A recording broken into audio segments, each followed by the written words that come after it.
I'm going to just go through a level 3 version of hand reflexology.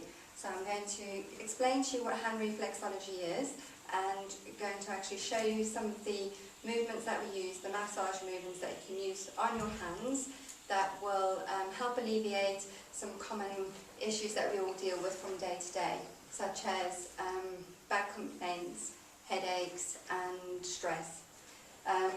So first of all, just a bit of an introduction to reflexology. Has anyone had reflexology before? I think so. I'm not sure. A massage of your feet? Yeah, that's right. Yeah. Yes, because basically reflexology is normally done on the feet, because most of the reflexes in our body are found in our feet. So what it is that there is a belief that all the reflexes in your body can be found on your feet, and by stimulating these points you can bring about a sense of relief, balance and healing within the body to help whatever issue that you're going through. So the first thing that is very important in reflexology, if you're working on yourself or with a client, is the initial health and safety is hygiene. You don't want to cross-contaminate anything. You're going to be touching people or yourself, so you need to make sure that you're clean and that your hands especially are clean. Reflexologists, you must have short nails, especially your thumbnails, because that's the actual thing that you use when you do reflexology. Is going to be the thumbs. Short nails. Your dress code actually needs to be quite professional. You want to come across that you're clean, professional, hair tied back, and this is the look that you're going to be giving your clients, because you want them to know that they're in safe, capable hands. So I'm going to pass around the antibacterial hand sanitizer before any treatment, and after every treatment you must make sure you use that. You can all just use that and pass that around. I'm not touching your foot, Malcolm. That's worth, even with that on.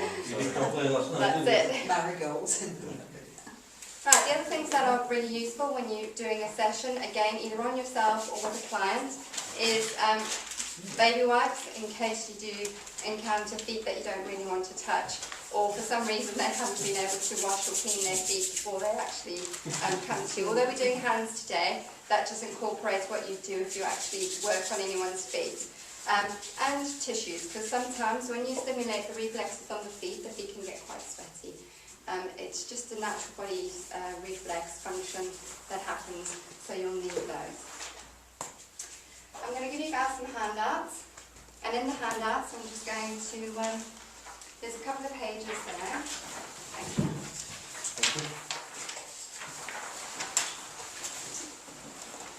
There's a bit of information on the first page with regards to the history of reflexology. And then the next pages are what reflexology actually is, as well as a diagram on the back of a hand that we will be working through later to actually go through some reflex points.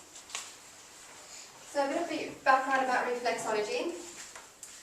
It's like I said before, it's a form of massage that you use on your hands or your feet, and the massage actually stimulates the reflex points which will correlate to parts of the body.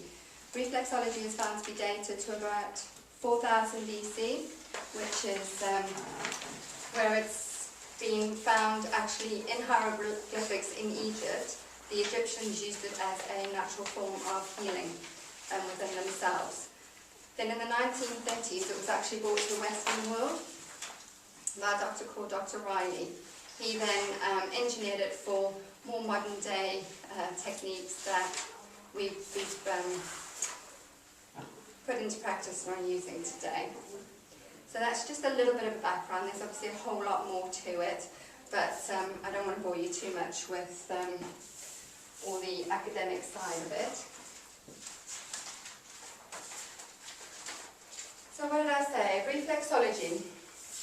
Reflexology can be used for a variety of ailments. At the moment, it's very popular to be used for issues like sciatica, migraines, eczema, asthma. IBS is quite a big thing that reflexologists have a lot of success with as well. Because it's a natural treatment, it can actually be used in pregnancy as well, although do not use it within the first 3 months of pregnancy. We just strongly advise that you don't do that. The other great thing about reflexology is you can use it from any age range. So it can be from newborn, you can treat newborn for colic, constipation, anything like that, right up to quite the aged can be treated for reflexology. Because it's a natural process where you're stimulating the body to heal itself, the age range is fantastic that you can use it in, and what you can actually use it to achieve is the results have been very good. So, are there any questions so far as to just the background of reflexology? I just noticed the left and the right hand around. Is there any particular reason why they're... On the actual diagram? Yeah, I just... Yeah, because you've got your hands crossed. Yeah, that's just the picture for that. Yeah. The thing that, the reason why it's actually crossed is because in reflexology you always have to work the right side of the body first. So you would always be working the right hand or the right foot, and then you'd move on to the left hand with all left foot. You start with the right because the body actually functions in an anti-clockwise direction, Right. and everything expels out of the left side of the body in reflexology terms. So you're wanting to work everything to actually work through, and when you get down to the bowel area again, you want to work it through and out, rather than if you work that way, you're working it up and in. So that's the general consensus of why you start with the right hand first. The other things that you need to remember when treating yourself or a client, there are certain things that we call contraindications. These are things that will stop you from actually treating someone. Reflexology is quite a, it is an intense treatment, and it will cause changes in the body. So you need to make sure that the person giving the treatment is, I know they're coming to you for health issues, but that there are issues that you're not going to make worse. Things like heart conditions, if they've had any major operations, if they hemorrhage quite easily, things like that, you don't want to be working on that person. And you'll find that out when you actually meet your client, and they'll be telling you this information because you'll be consulting with them, and then you'll be able to establish whether you can go forward. Another thing is verrucas, infections of the feet, we don't treat either, because you don't actually want to contaminate yourself and somebody else who might be after that patient. Right, so if you all turn to the back page, it'll show you a hand.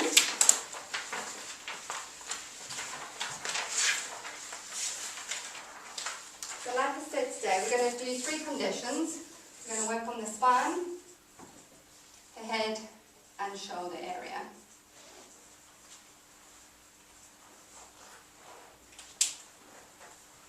Anyone here that has any back issues? Yes. What kind of back issues? Disc problem. Okay. Lower part? Lower lumbar area. Okay, how long have you had that issue for? Hurt me back about 25 years ago. Have you had any treatment for that? I have all the wrong treatment that was relevant at the time, which I found out was not. There's too late to sue them. Okay. That's a good way of thinking. And then I've managed it myself now, and I find I know what to do, and I haven't had any problems for a Oh, few fantastic. years. What do you do to manage it yourself? Well, obviously in what I'm doing, Okay, so fair I'm not lifting too much or bent, that sort of thing. But if I do tweak it, let's say, irritates it, then it would be anti-inflammatories. Wonderful. And exercise. I don't really use painkillers because that's a Okay. gauge of how much it's damaged. Okay, great. I take it you won't be able to help my hips. Hips. What condition do you have with your hips? I've got a plastic one.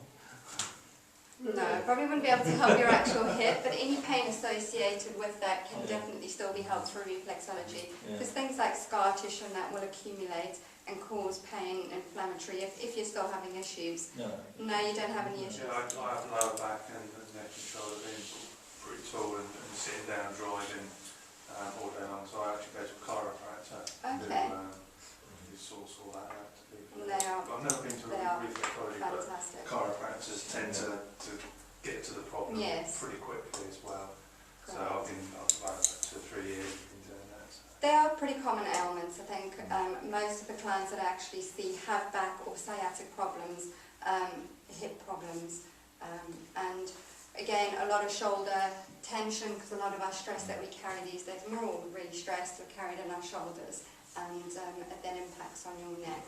I found it this week actually, not usually sitting on a computer, but really sitting down, Hunched typing all over. these essays to keep Angela happy. Yeah. And you find then, because you're not used to doing that, well myself, I'm not used to doing that, but all of a sudden you're like, They seize yeah, up there. sitting there and gives it a Absolutely. massage. Oh, Yeah. what an excuse to go after massage you. Absolutely. So basically, these are some great little massage routines that you can use on yourself. Again, if you're just using them in any setting, they are going to bring around about some relief.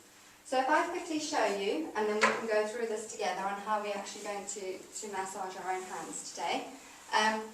We're going to start with our right hand, as we said, because we always start with the right. And when you massage or do any kind of reflexology, the main fingers you're going to be using are your thumb and your forefinger. Purely because these are the fingers you can actually control the pressure with. Mainly your thumb, you can get quite deep and into some of the pressure points that you need to work. With yourselves, because you're men, you need to be careful if you're working on someone else, because you do have very strong hands.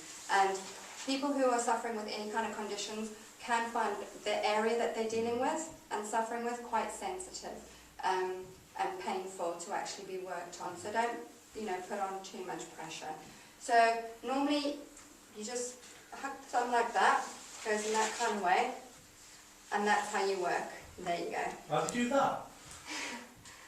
Yeah, that's too many years of reflexology. But yeah, you're just going to get it in that position. If you take your right hand, again, using the rest of your fingers, you can actually just support your hand, and you're going to massage. It's very, very small massage movements that you use. So you're going to gently, very small movements. It's a lot smaller than that. Yeah, there you go. And then you're moving across. Gently. You're just literally pushing. You're just literally pushing. It's a pulse movement. It's very gentle, although you might actually feel some sensitivity in an area as you go through. It needs to be deep enough that you can actually feel it. You're not just, tapping your hand. You need to be able to get into those areas. And as you work your way through with your thumb, you might come across a bit of crunchiness, a bit of sensitivity, and again, this will just reflect that there is an issue in that area, and by working it, you are blocking it and you're helping that issue. So that's essentially how you do reflexology with your finger. It's really quite a knot, don't they, sometimes? Knots. Absolutely. You get a sensitive bit, and it's There you like, go. I know my chiropractor does, I've you've got got to them go on fingers the and wrist. Yeah. once you flinch, you're that, there it is, and you can actually feel it. And again, when you're actually working with reflexology, the feet are going to be more sensitive, and you will find a lot more in the feet because there's more reflex points in the feet. The hands, however, are a good place to start on clients who aren't really comfortable with you using the feet, or people who might actually have conditions on the feet that you don't want to treat, like the verrucas that I was talking to you about. Then you can go onto their hands. So I'm going to come round. We're going to actually start on the spinal area. We're going to start at the top, like I said, with your thumb. Just massage gently all the way down, and I'll come round and see how you guys are doing it. Right hand. I'm not already. There you go. Yeah, we need to do the movements at least 3 times to get the effect. So you start at the How long top for and then? gently. Oh, A lot slower and a lot more specific. There you go. That's brilliant. And then you work your way down all the way to Oh, the down? bottom. Yeah. So it starts at the top and way down then. You start at the knuckle. Yeah, brilliant. That's it. Yeah, wonderful. How's your pressure feeling? I can see just by the whiteness of your thumb that that's quite a good pressure. Can you feel any kind of crunchiness or sensitivity? You don't have any back issues? No. That's a good thing. It's a good sign then. Your time is up, but I don't think they would like you to stop at the Oh, moment. yeah, I'll do Oh, keep going. You can have my time. Let's have a look. How you guys doing? I've got this advantage because I've got to chop my thumb off from the past. Oh, okay. We got back on. Thank you. Oh, So I can well, massage you that can one, massage yeah. there, but Yeah. It's quite painful in your thumb, doesn't it? That's your bad back talking. No, I mean, No, the thumb that you're actually massaging, Yeah. is that the painful one? Well, it's just the action of doing it. Yeah, your thumbs will definitely strengthen the more you do it. Yeah. So that is the basis of your massage movements. It is very simple, and the only complexity really comes in knowing where you're massaging and the reasons why. The other quick area before I end off is headaches, your thumbs. So again, do the same movements, just massage your thumbs all the way just to the middle crease. Just so you see a white pressure point, that sort of thing. That's it. That's it, yeah. That's Yeah. all on the tip. That's all on the tip and on your first two fingers as well, but the main areas are going to be your thumbs. And then Do your... both of them then, yeah. Yeah, Sinuses. absolutely. And Next your step. sinuses are your fingers. And again, if you have any sinus issues, you can actually feel the sensitivity as you go down. Is that what to do with the lifelines as well? No, we don't work with that's not, no, lifelines. it's not. No. Just looking at No, it's just Crossing basically to the showing you where you can massage if you have issues in those areas. And then the last quick one before we end off is your shoulder area, where you probably will actually feel some crunchiness or some sensitivity. And that you're going to find just under your pinky in the corner. And again, just massage down. It's normally quite crunchy or a little bit sensitive. Let me see what it is. Right, let's go. Yeah. So it's just little movements like that. There's no crunchiness there, so you're all good. You're not stressed and you've got no back issues. no. Wow, that's brilliant.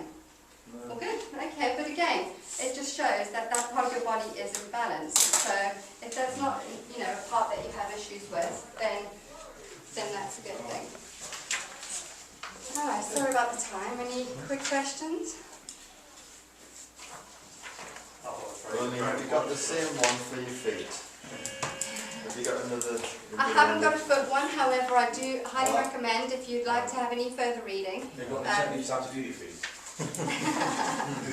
Exactly the same way. You've got long legs. It's probably better that somebody else does it for you. Can I just ask you, it's very relevant to my situation, that but my old father, he's got hard sciatica, he's 86 and he's really struggling, it's going to kill him because he's constantly.